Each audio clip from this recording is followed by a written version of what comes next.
Broadcasting from the business capital of the world, this is the Podcast Business News Network. Today, it's all about Inner Peace Counseling Center. And of course, the man in charge, Todd Malloy, joining us here once again. Welcome back. How are you today? All is well. Thank you so very much for having me again. It's always a pleasure. No, ditto. Todd Malloy, TODDMALLOY.com. That's his website. And you're here helping, delivering solutions to so many people, individuals, businesses. Would you mind just giving us a little summary of what you do? And then we're going to get started on a really great topic today that I think relates to so many of our listeners. All right. Well, in general, I'm a guy or just an individual that really wants to be part of the solution to the ills of society and the challenges that people face on a day-to-day basis.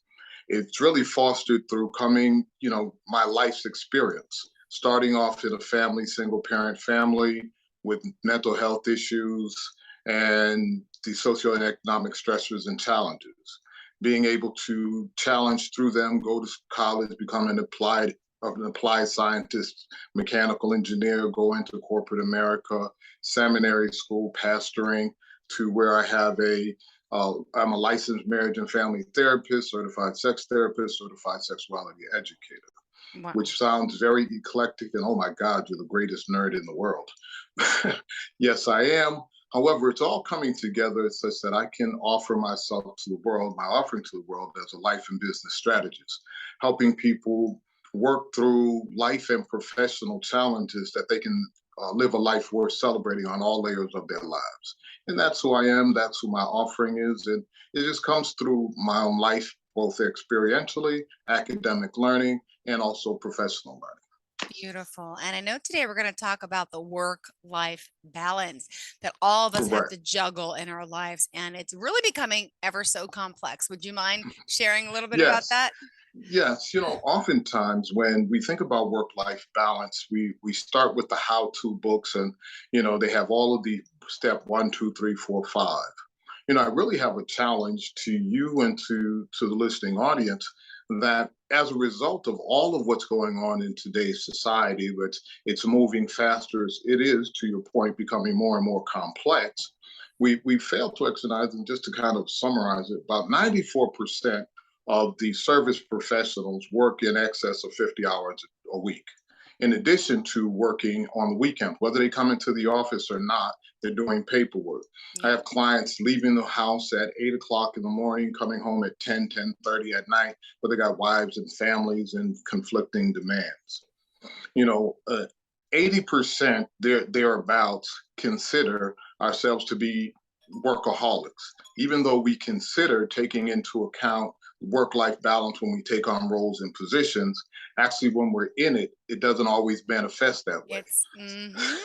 Some of the greatest plans fall apart. So we are, we're overwhelmed, and we're interacting with an office full of people that are equally overwhelmed.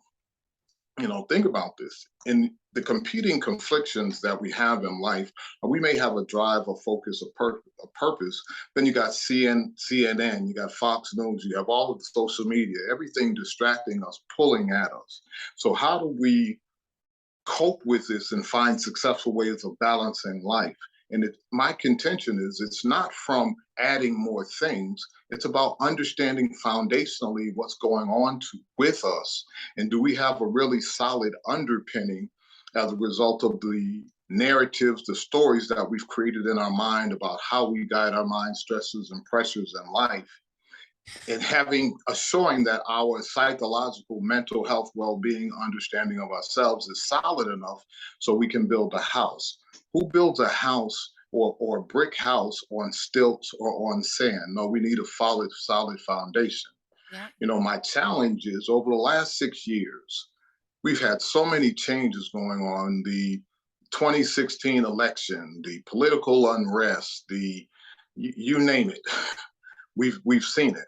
With the pandemic, we're consistently trying to find new normals, things of that nature, and one size doesn't fit all.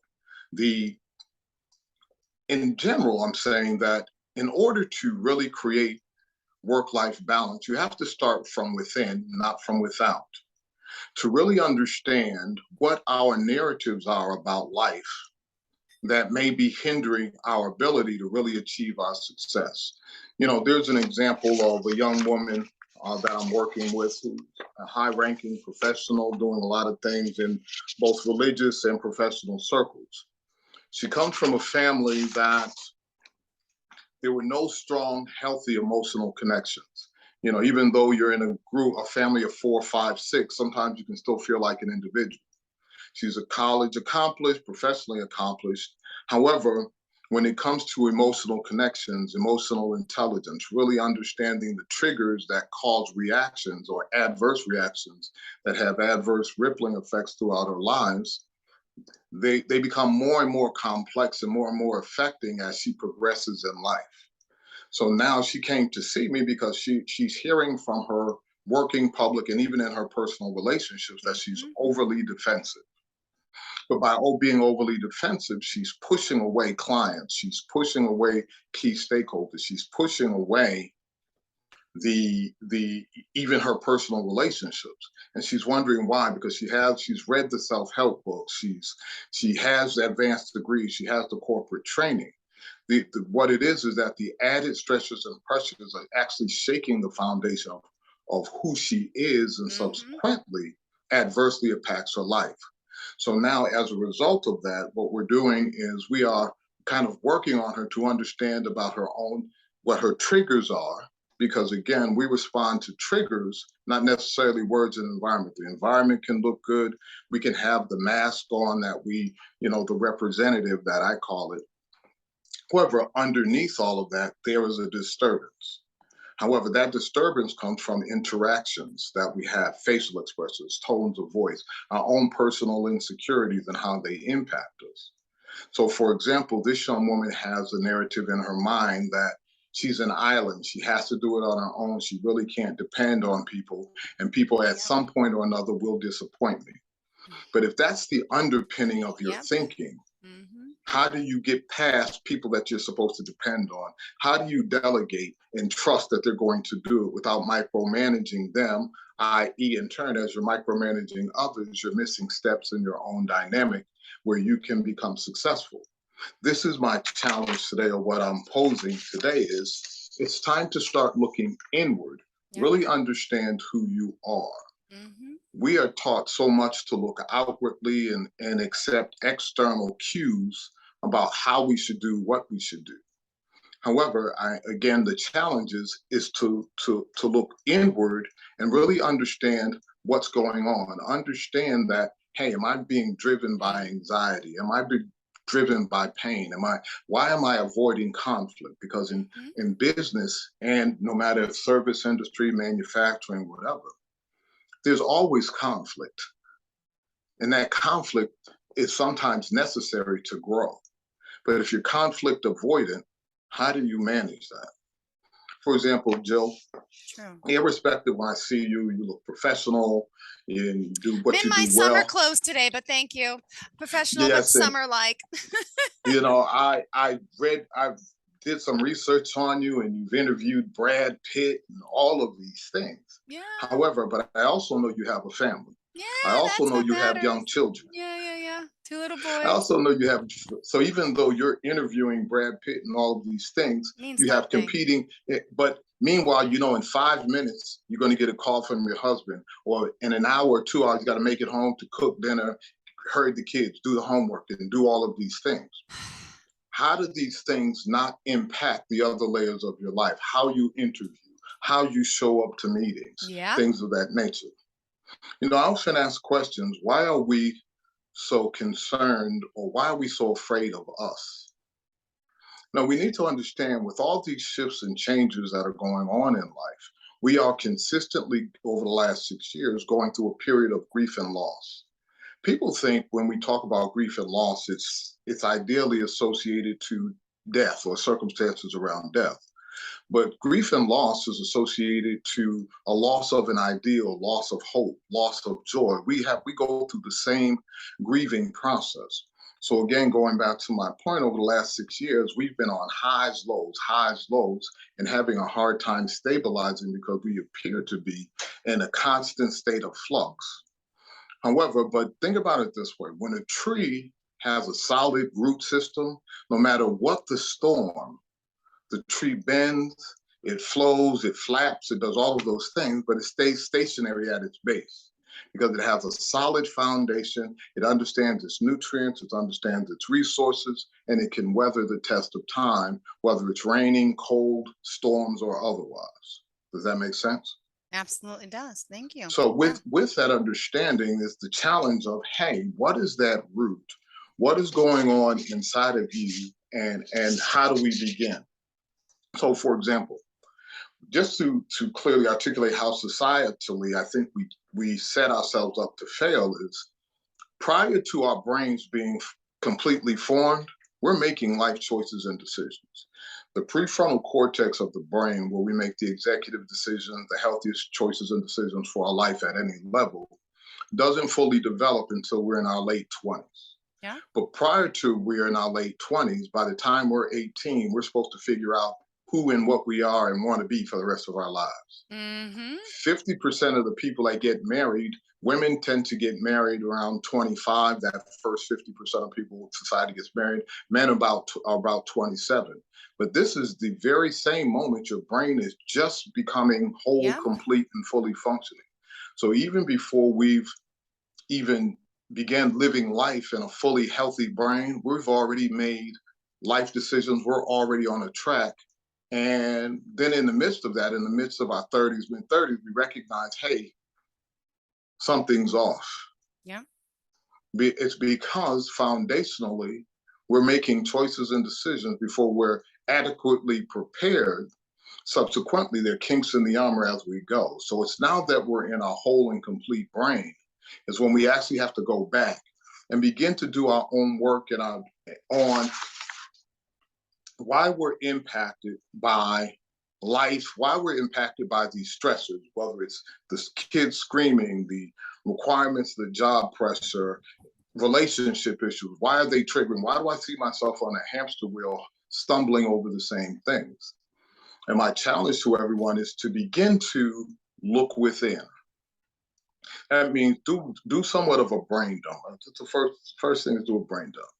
Hey, and matter of fact, the client I talked to about earlier, I have her doing a brain dump of writing a letter to your parents explaining everything you wanted to say, but you've never actually said to them. How that first whooping impacted you, how the conflict between the parents have impacted you. And for her, she felt powerless, not wanted. She didn't think that she mattered.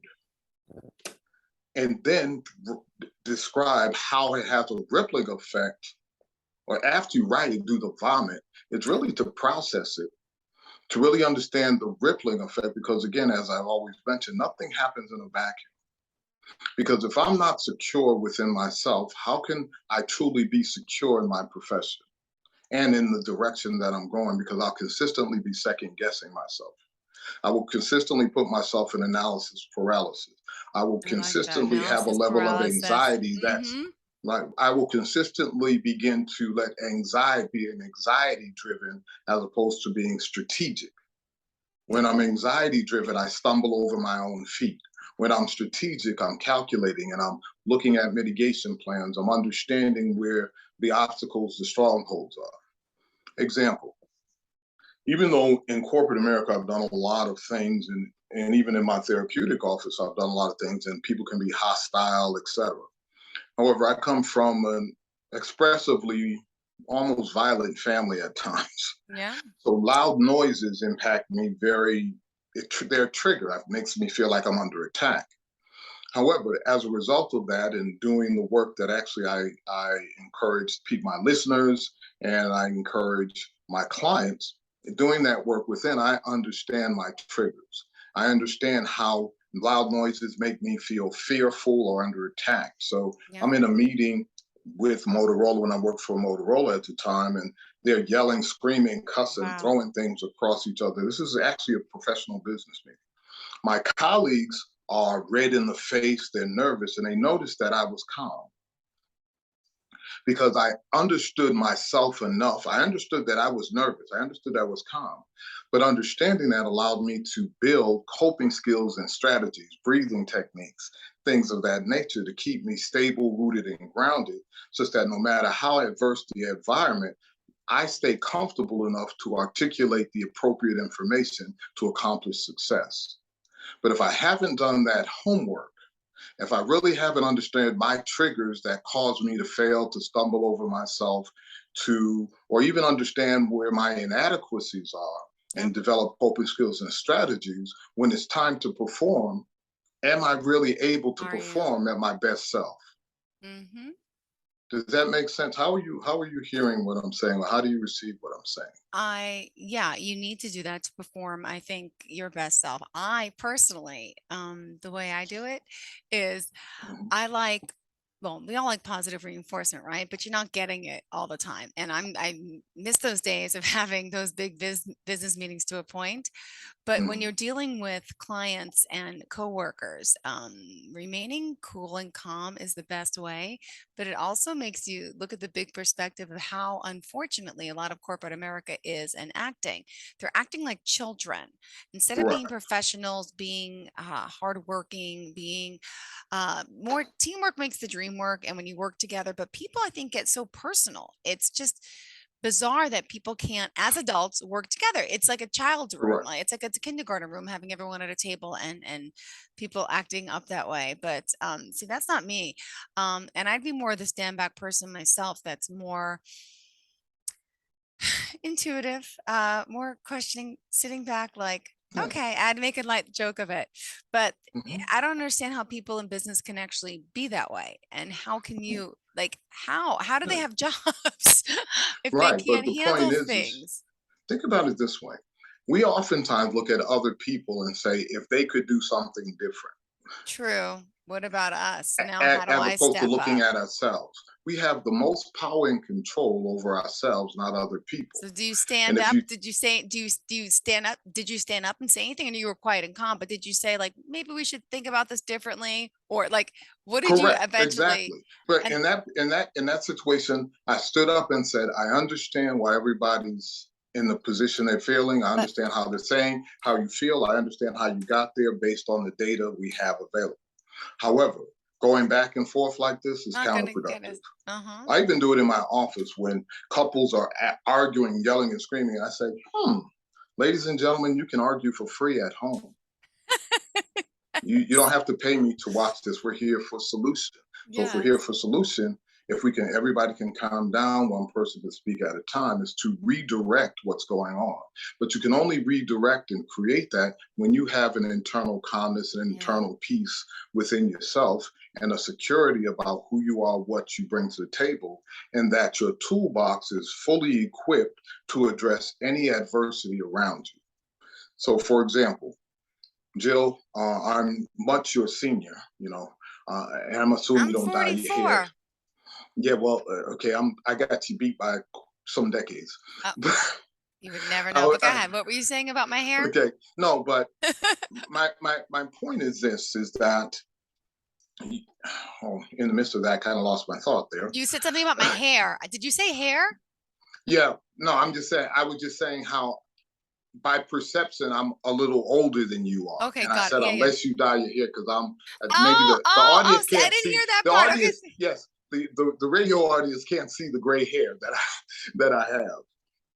But in the midst of that, I understand who I am. I've done the work. I understand how my uh, family of origin patterns, my emotional unrest that came from my foundation happen to have a rippling effect into emotional intelligence, my soft skills, and my communication skills, which facilitates me maturing myself. So at this point and at your point in life, you have a full box of tools based on the experiences you Mm-hmm. have.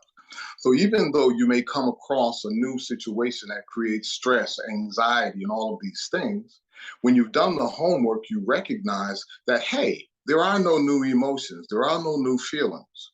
And I've beat them every day of my life because I'm still here. I've learned from them every day of my life. So as opposed to looking at each situation as a brand new situation, why don't I slow down a little bit, connect to my own experience, Remember, I have a full toolbox of victory. Even in the midst of the challenges and the stressors, it's a victory. Why? Because we're still here. True. It's a victory. Now let me take those strengths and the awareness of those tools and apply it into this situation. For example, the client I have, for lack of a better way, he's about 42 years old. He is a high-ranking senior legal attorney for a major corporation here in America. Been a client for about 3 years. Got a new role and position, doing exactly what he wants to do. He gets there, and about 3 days later, and because of the pandemic, his staff really had the opportunity of taking extended breaks, because during the pandemic, nobody took a break. So now everybody gets these 5 weeks off. So when he comes on board, he really doesn't have a staff and he has to wait. However, his management team said, hey, I need an annual report. This the end of year. We got to put these reports together. He's sitting there like, nobody's here. I've never done this. I'm the new guy. Why don't you ask the old guy? All of these things are going on in his mind. However, he knew enough to, instead of getting anxious, let me slow down to speed up. Smart. Let me be more calculating. Let me root myself and understand that, hey, okay, this is my situation. I've been in that difficult situations before, personally, professionally, and otherwise. So now, as opposed to allowing the anxiety to take control, let me slow down and eat this elephant one bite at a time. Because even though nobody's here, there's a database that had the past presentations somewhere. So so it puts him in a position of, hey, the first step in this process is begin to ask questions. Where are the key stakeholders? Where can I find the database that has the last couple of years or even the previous year's numbers? Now, as I see the format, I understand the structure and what the senior staff is looking for. Now it puts me in a position to take the new data from this year and really to extrapolate that data and position it to at least have a decent enough draft or presentation such that I still look effective. But if my foundation is not stable and I get the anxiety of being put in the crosshairs, because in corporate America, it's always on the job training, it's trial by fire. How many people actually go through in corporate level professionals sit down on a day-to-day basis? They spoon feed you, hand feed you your work. Yeah. No, they say, hey, the other guy's here. We've been backlogged for 3 weeks, 5 weeks, a month. Hey, here, Ted, you're it. And we run, we figure it out until we get our sea legs. That's called the learning curve. However, but all of those things come at a cost. The more aware we are of our toolbox, the more aware we are in our grounding, doesn't cause us the emotional distress. So just because you're successful at something doesn't mean it didn't come at a cost. Too often times we don't weigh the cost of what's involved in us creating what it is we do. That's why at the end of the day, even midlife crisis, we come in, is this where I really want to be in life? Am I on the right courses? Have I made the right choices and decisions? I want something different in my life. All of these things come from that unrest, that unstabilization. And again, to a large standpoint, it's understanding ourselves enough to, and I want to just do the steps here. Sure. Step the 1, 2, 3 steps. Forgive me for the pause. No problem. The 1, 2, 3 steps in order to effectively do this, because I don't want to just talk to the audience. I really want to be able to have them be able to do this at home, at least to begin, then reach out to me later at some other point to see if to refine it for them. Yeah. One of the things about the self-help books, and the reason I'm sharing that coming from within to get work-life balance, is that, forgive me, It's okay. I'm struggling today for some reason. So again, it's about understanding the tangible, intangible resources that we've collected throughout life. These things include the tangible and intangible. Tangible means money. Tangible means the people. But the intangible is the experience that I've got, the experiences that I can glean from others. So there is a 3-step method in this approach of starting from within. That 3-step approach to this, and as opposed to just diving immediately into the self-help books, because the stronger the foundation, as you begin to read the self-help books and the different tools, you're able to understand uniquely which ones are more appropriate to you for you, because Mm-hmm. one size doesn't fit all. I'm the anomaly. I'm a bigger than average person. Some people are smaller than average. Every society is built to the middle of the bell curve. But what Yeah. about the people to the left? What about the people to the right? Mm-hmm. So that first step is start doing a self-investigation. Look within yourself and begin to journal your thoughts and your experiences and how those impacts have impacted you. Oftentimes I hear, well, in the midst of the interactions, I felt powerless, I felt confused, I felt suppressed, I felt nobody wanted to hear me. So that nobody wants to hear me, then therefore, and I had a client say this to me yesterday, too oftentimes I feel people don't want to hear me, so I choose not to hear them. That's why they get the defensive posture. But Yeah. I said, hey, how do you know if people are actually want to hear you if you don't give them the opportunity to ask a question? Yeah. These are the things that have developed through the first step. Then secondly,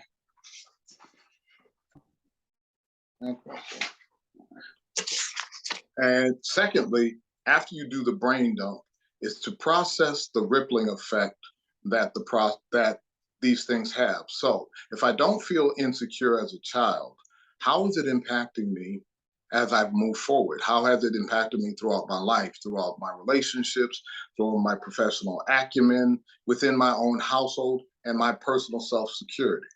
Yeah.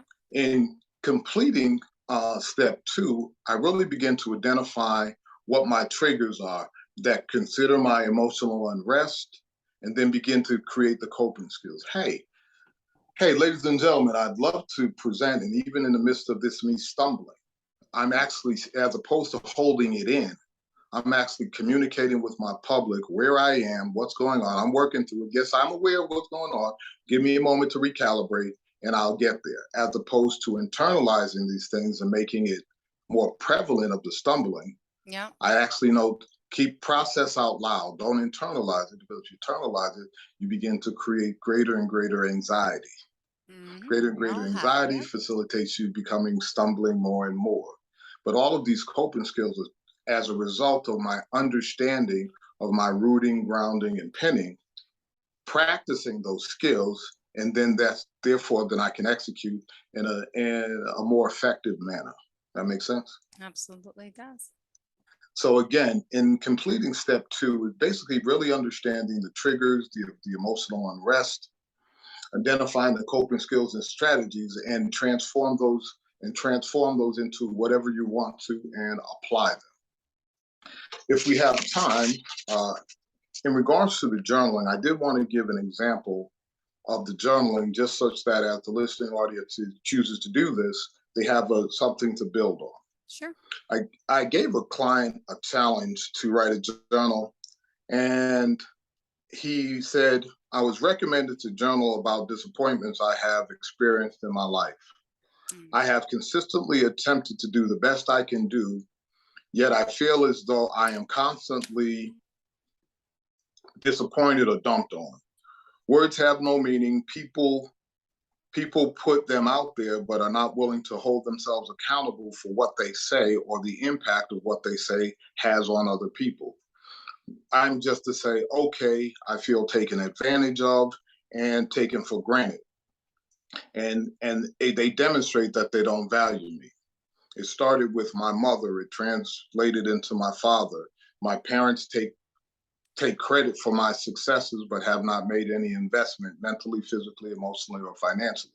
However, Mhm. with my other siblings, they've actually put them all through college and have financed their lives as opposed to mine. I'm not sure why, but it's just affirms that they never liked me. And you begin to build. Now, but if that's the underpinning and the foundation, because too oftentimes we take one data point, all of the experiences that we have in life, where now we're launched out of our homes and now we feel we have a foundation to build on, because Yeah. I know life, and unfortunately, we tend to replicate our family of origin issues and struggles throughout our lives unless we're able to do this type of work, understand the underpinning, and creating those mitigation plans. As I often share, nothing is done in a vacuum. This is a way of understanding those rippling effects, how they impact you, how it may have a resonating effect as you're interacting with others, and build from there. Did that present as clear? Did that make sense? Yeah, and unfortunately, I'm sorry, we have to go. It's Okay. 30 minutes. Sorry. Oh, okay. I'm like guessing. that. Yeah, I no, I want you to finish. apologize. No, don't. It's okay. Yeah. All right, all is well. You know, the thing is that the self-help industry is about in excess globally, in excess of $42 trillion. In the midst of all the money that we're spending, how come we're not getting better at it? My contention is start from within.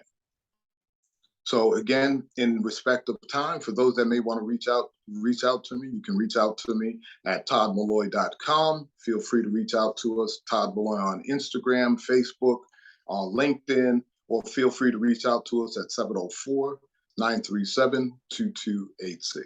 Perfect. Thank you so much. Hope you have a great day. And thank you. Sorry I have to rush you, but we're a little late. But we went over. But we're good. We made up the time and then some. You have a great day, and we'll talk soon, okay? All right. Take care. Thank you, Todd. Bye-bye. Are you looking for even more of the podcasts and hosts that you love? The Podcast Business News Network is proud to announce that you now have even more ways to listen live. Check out the MyTuner Radio, online radio box, and Simple Radio apps on iOS and Android, or find us online. Search for Business News Network on mytuner-radio.com, or search Podcast Business News Network on streama.com and onlineradiobox.com/US. Take your podcast on the go and don't miss a minute of the action.